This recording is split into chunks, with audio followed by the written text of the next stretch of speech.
Assalamualaikum warahmatullahi wabarakatuh. Salam sejahtera bagi kita semua. Shalom, Om Swastiastu, Namo Buddhaya, Salam Kebajikan. Perkenalkan, kami dari kelompok 9 Praktikum Data Mining kelas RA yang beranggotakan saya sendiri Jasmine Jordina Sartaji, Anissa Cahyani Surya, Ari Sigit, dan Nadila Andara Putri. Di sini, kami akan mempresentasikan hasil tugas kami dengan judul Analisis Data Preparation pada Dataset Fashion E-commerce User Data. Abstrak, laporan praktikum ini bertujuan untuk menganalisis dataset Fashion E-commerce User Data dengan fokus pada tahap data preparation. Dataset ini terdiri dari dua file CSV yang kemudian diintegrasikan menjadi satu dataset utuh. Tahapan awal melibatkan eksplorasi data, deskripsi statistik, dan identifikasi tipe data numerik. Data cleaning juga dilakukan untuk mengatasi missing value. Setelah integrasi dan data cleaning, dataset siap untuk tahap analisis selanjutnya. Bagian selanjutnya akan dijelaskan oleh teman saya, Anissa.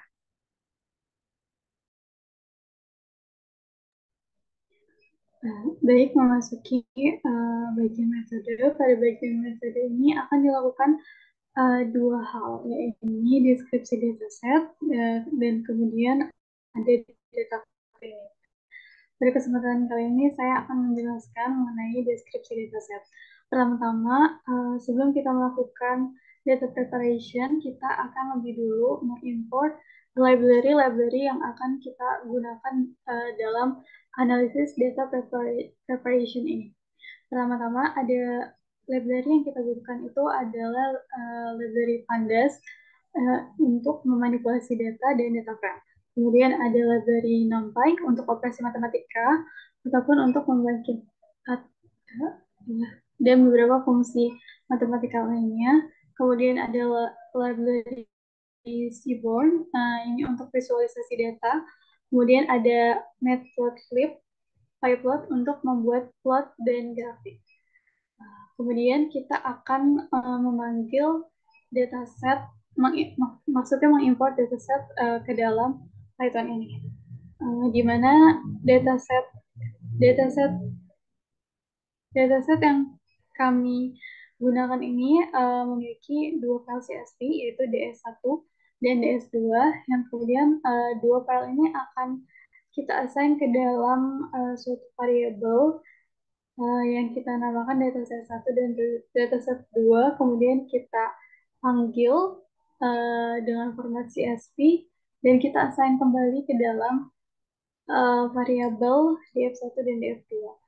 Kemudian kita akan melakukan deskripsi data set dalam dataset 1 ini. Mungkin sedikit boleh dibuka selnya.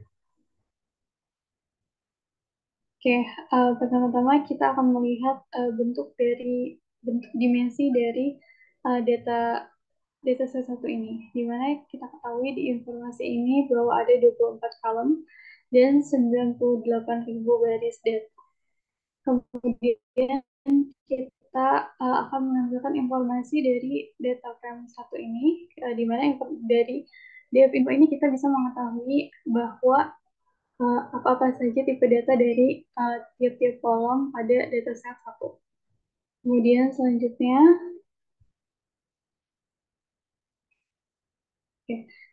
kita akan menampilkan 5 sampel acak dari data frame 1. Kemudian kita menampilkan 5 data teratas dari dataset 1. Mungkin bisa ke bawah lagi.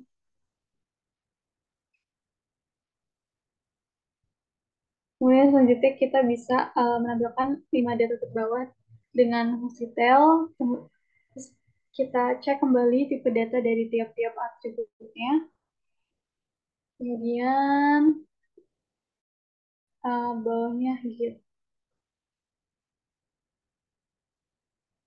Kemudian kita melakukan data describe untuk mendeskripsikan tiap atribut dan menampilkan analisis statistik deskriptifnya, di mana nanti kita bisa melihat ada nilai jumlahnya, kemudian rata-rata, standar deviasi, dan kuartil, dan median. Kemudian kita mau melakukan perhitungan skewness atau kemiringan. Untuk itu kita akan memfilter beberapa kolomnya ini harus bertipe numerik agar kita bisa melakukannya. Nah, untuk maka di sini kita akan mengidentifikasi kolom-kolom yang memiliki tipe data numerik agar selanjutnya bisa kita tampilkan kecondongan uh, dari data. Jadi masing-masing atribut itu. Nah, pada dataset kedua ini kurang lebihnya mirip dengan dataset pertama. Jadi maka selanjutnya mungkin kita bisa langsung ke data cleaning. Untuk tahap data cleaning akan dijelaskan oleh teman saya.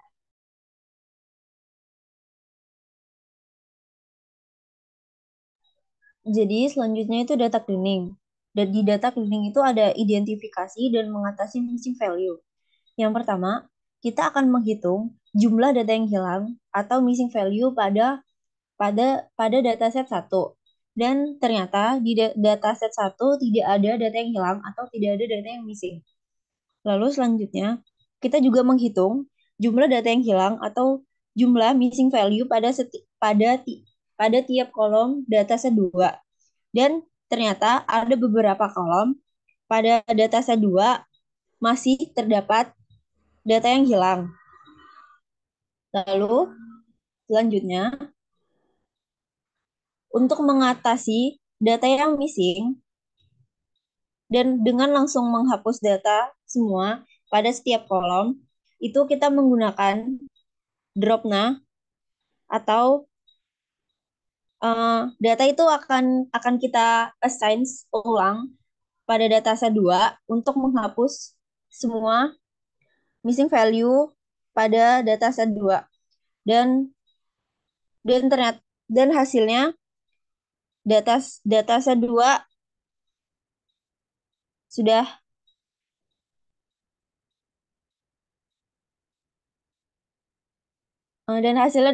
dan hasilnya data missing value pada set 2 sudah hilang gitu.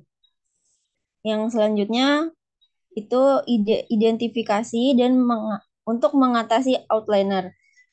Mengecek nilai, yang pertama mengecek nilai korelasi pada tiap atribut dari dataset 1. Itu kita menggunakan korelasi dataset 1.core numeric underscore only sama dengan true, dan hasilnya seperti ini. Lalu selanjutnya setelah mendapatkan hasil korelasinya, kita membuat visualisasi dengan help math correlation untuk mengetahui korelasi tertinggi dengan lebih mudah. Selanjutnya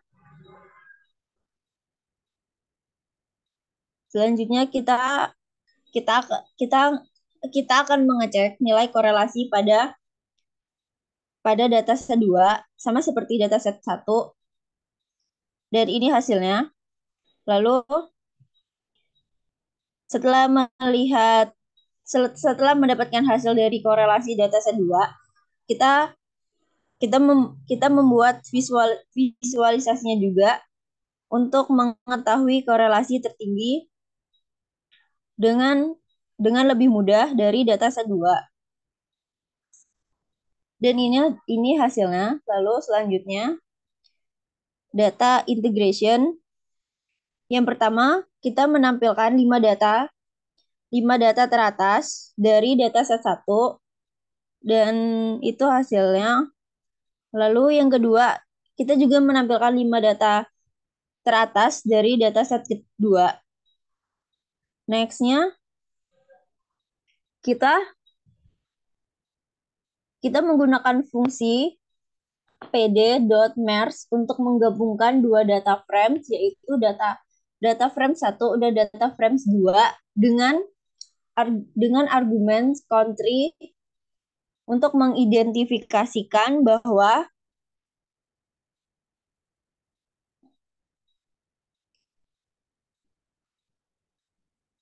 bahwa penggabungan akan dilakukan berdasarkan kolom country. Lalu ini hasil 10 data teratas dari data yang sudah digabungkan. Dan yang terakhir itu menyimpan data set 1 dan data set 2 yang sudah digabungkan.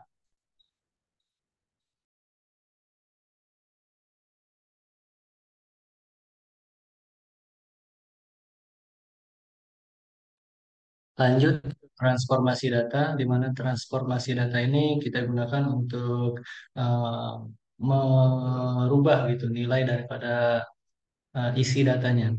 Di mana transformasi data ini ada dua, yang pertama ada encoding dan label encoding. Yang pertama kita lakukan encoding, di mana encoding ini merupakan merubah nilai datanya yang awalnya kategorik menjadi numerik. Yang pertama kita tampilkan data yang sudah kita gabungkan tadi atau kita integrasi. Kemudian kita pilih kolom yang tipe datanya kategorik, maka didapatkan 10 kolom yang memiliki nilai kategorik, yang kemudian akan kita cari nilai uniknya daripada masing-masing kolom kategoriknya. Kemudian kita setelah menemukan nilai uniknya dari setiap kolom kategori tersebut, kita cari kita hitung nilai unik pada kolom kolom eh, data kategorinya. Kemudian setelah kita menghitung nilai yang ada pada data kategorinya, kita lakukan encoding atau merubah yang awalnya array, yang awalnya contohnya ini pada eh, data kategori gender yang awalnya F, kita rubah menjadi angka 1 dan M menjadi 0 dan seterusnya. Kemudian eh, kita tampilkan data hasil encoding kita itu dengan, maka didapatkan hasilnya seperti berikut. Bisa dilihat bahwasannya yang awalnya datanya kategori berubah menjadi numerik begitu. Kemudian setelah itu simpan eh, kita simpan dalam bentuk CSV. Kemudian kita lakukan label encoding, di mana label encoding ini sama seperti encoding tadi, hanya saja yang ini eh, sebagai label gitu. Yang pertama kita menghapus data yang menghapus missing value yang ada pada data gabungan kita atau data yang telah kita integrasi. Kemudian data kita pilih data kategorik. Kemudian didapatkan 10 kolom data kategorik yang nantinya akan kita rubah labelnya menjadi numerik begitu. Di sini kita lakukan data label encoding. Di sini maka ditampilkan data yang sudah berubah, yang awalnya labelnya kategorik berubah menjadi numerik. Lalu kita simpan data tersebut dengan nama label encoding dalam bentuk CSV. Kemudian kita masuk ke data reduksi, di mana data reduksi ini kita gunakan untuk mengurangi dimensi datanya begitu. Kita pilih data kategorik yang sudah kita cari tadi, kemudian kita gunakan PCA dua komponen atau dua dimensi, maka didapatkan hasilnya seperti berikut, di mana saya memilih negara sebagai negara dan user sebagai komponennya, di mana ada dari berbagai negara ini ternyata yang paling banyak itu di user paling banyak yang menggunakan e-commerce itu ada di range 0 sampai 20 karena datanya saling berdekatan begitu. Kemudian kita menggunakan PCA 3 komponen atau 3 dimensi, maka didapatkan hasilnya seperti berikut, di mana data yang berwarna kuning ini dia usernya memiliki user paling banyak gitu di negara tersebut.